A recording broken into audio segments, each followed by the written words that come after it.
Entonces, el lenguaje, ¿no? ¿Qué onda cuando hablamos? ¿Qué tipo de acto es hablar? Porque hablar es un acto que va más allá de lo que dices en sí. Una cosa es lo que dices, el significado de la palabra o del enunciado, pero otra cosa es el acto de enunciarlo. Y ella toma a J.L. Austin para hacer una diferenciación de los actos del habla, que por un lado tenemos actos perlocutorios y luego actos ilocutorios. Los actos ilocutorios es lo que dices, al decir la oración, haces algo, te sentencio, yo te declaro marido y mujer, este barco se llama fulano, ¿no? Y los perlocutorios son los actos que tienen una consecuencia posterior, que algo va a ocurrir después, son una promesa o una amenaza. Yo me casaré contigo. Y estos, obviamente, los ejemplos que estoy dando bastante heteronormados, que son los ejemplos que utiliza Austin y que se utilizan, digamos, que los utiliza él en su explicación y que no son una cuestión baladí, o sea, el ejemplo no es instrumental a la estructura de la teoría que estás dando, sino que se vuelve una reiteración de esa estructura ideológica de la que estás hablando. O sea, como cuando Althusser habla de la ideología y utiliza el ejemplo de el poder divino de la iglesia, no está dando simplemente un ejemplo de la interpelación ideológica, está reificando un poder de la interpelación. O sea, como la interpelación es básicamente el nombre de Dios, o sea, cuando Dios te da un nombre o le da el nombre a Pedro, Pedro no puede existir si no existe la figura de Dios, si no existe Dios que le da continuidad a su nombre, o sea, porque si no el nombre, pues es un significante vacío. Y me gustaría que también pensáramos en los géneros como un nombre, o sea, antes de llamarnos Sergio, Laura, Maya, nos llamamos hombre, mujer, esto o lo otro. Y eso es un nombre también, y hay que performar ese nombre. O sea, lo primero que se ve es el género. Entonces después se piensa el nombre. Entonces primero son varón y mujer, efectivamente, y después se piensa un después nombre. Se llama Anita, Pedrito, claro, exactamente, y se espera un futuro de ese bebé o de esa cosa que van a hacer. Entonces se espera ya una serie de actitudes, ¿no? Exacto. O sea, independientemente de lo que pase después, que siempre dice, ay, bueno, que nazca sanito. Que sea sanito, pero no es así. Que lo que le interesa a Butler principalmente del lenguaje, que tiene mucho que ver con todo este pedido de censura del lenguaje, por ejemplo, de los feminismos más panfletarios, pero no solamente de los feminismos panfletarios, de todo el tipo de activismo que habla por los derechos y por los derechos identitarios, de que no pueden decir ciertas palabras. O sea, por ejemplo, que no se pueda decir traba, ni siquiera por las mismas trans, ya ni siquiera pueden decir traba. O si eres marica, ya no puedes ser marica, tienes que decir gay, ¿no? Como la políticamente correcto. Sí. Esta cosa de la censura, ¿hasta qué momento, digamos, hasta qué punto, en primer lugar, obviamente queremos detener el lenguaje de odio, digamos, o el lenguaje injurioso, pero ¿hasta qué punto lo queremos censurar, que queremos que el Estado intervenga y que el Estado decida cuál es el lenguaje de odio? No que el Estado haga el lenguaje de odio, pero cuando el Estado decide cuál es el lenguaje de odio, también nos tenemos que preguntar qué tipo de lenguaje o qué tipo de acto lingüístico está haciendo el Estado para decir qué es y qué no es un lenguaje. Butler utiliza dos ejemplos particulares. En el caso de una cruz en llamas puesta en el patio de una familia negra en Estados Unidos, y en el otro el caso de la pornografía. Específicamente el caso de una mujer afroamericana que se llama Anita Hill, que va a juicio porque va a demandar, creo que es su jefe, por acoso sexual. Y en el momento en que ella está dando pero eso lo podemos pensar, por ejemplo, en cualquier juicio de violación, donde tú estás dando tu testimonio, y como tu testimonio es sexual, te sexualiza, entonces tu testimonio se convierte en tu culpabilidad, porque resulta que cuando tú estás dando fe de lo que pasó, tú te conviertes hasta cierto punto en cómplice de tu propia violación. ¿Qué pasó con la chica madrileña en La Manada? En algún momento yo leí que ella dijo que, bueno, me agarraron, pero no lo suficiente como para lastimarme, y los jueces dijeron, entonces no fue una violación tal cual, entonces no les vamos a dar la sentencia máxima a lo de La Manada. Entonces, McKinnon, esta feminista como más materialista, más como de la vieja camada, tal parece, utiliza el ejemplo de Anita Hill, pero podemos pensar en cualquiera donde la pornografía o el texto pornográfico convierte un sí, un no en un sí.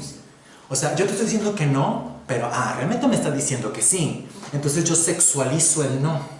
Entonces eso se convierte en una relación improbable, pero que sucede entre la derecha y el feminismo, donde la derecha agarra el feminismo y dice, ah, bueno, entonces vamos a prohibir toda la pornografía. ¿Y qué es lo que prohíben?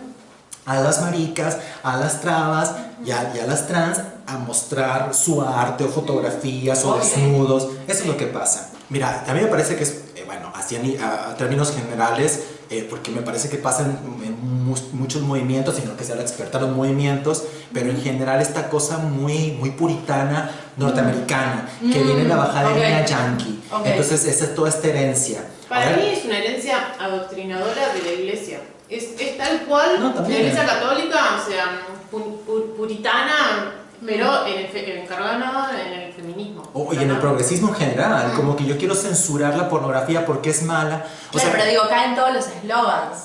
Cuando en una marcha feminista hay un cartel como ese, o sea, hay un cartel de algo que está prohibiendo, digo, las elecciones de otra persona. Ya. Si en el punto de mi cuerpo es mío, yo hago lo que quiero, mi decisión es mía. Pero en realidad no es así, porque tenés... Pero con tu cuerpo y miralo, o sea, no mires estas cosas, no hagas estas cosas, no te pongas estas otras. Yo soy una buena feminista, que la sabe, que la tiene clara, te digo que vos en realidad no estás eligiendo eso, lo haces por necesidad o porque no pudiste hacer otra cosa, pero en realidad vos elegirías otra cosa, o sea, nos ponemos en el lugar del saber. Es la iglesia, es el adoctrinamiento del cuerpo de la mujer. Más vivo que nunca para mí, por eso hay que tener como mucho cuidado porque está como toda esta ola de la liberación, mi cuerpo es mi decisión, y es una mentira que nos hacen creer.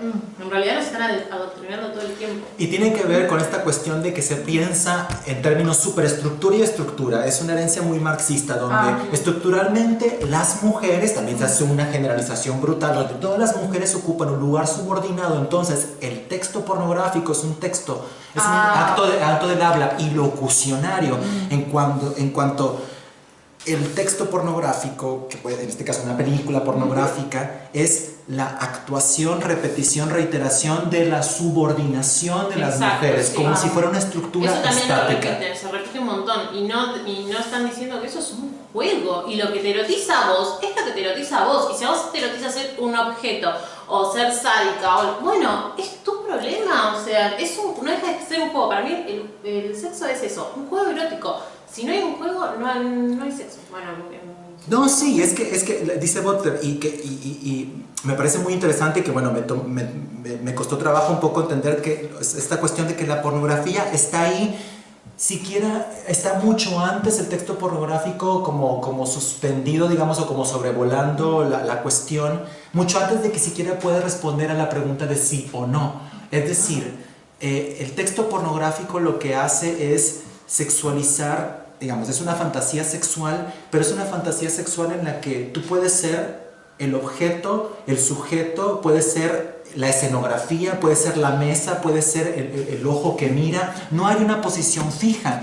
Entonces, cuando McKinnon y cuando cualquiera, bueno, en el caso del libro en específico de Butler, pero cuando cualquiera dice que la pornografía repite la estructura de dominación, ¿en base a qué fantasía están diciendo eso? ¿Cuál es la fantasía en la cual tú no puedes ver que las mujeres o quien sea pueden ocupar otro lugar que el cual no sea ese que te están poniendo? Como si la pornografía fuera una repetición del acto, y también como si en este caso el lenguaje de odio, es decir, negro de mierda, cuando lo dices negro de mierda, como que si yo tomo el poder de la palabra y de toda la historia de la palabra y te vuelvo a poner en el lugar de la estructura.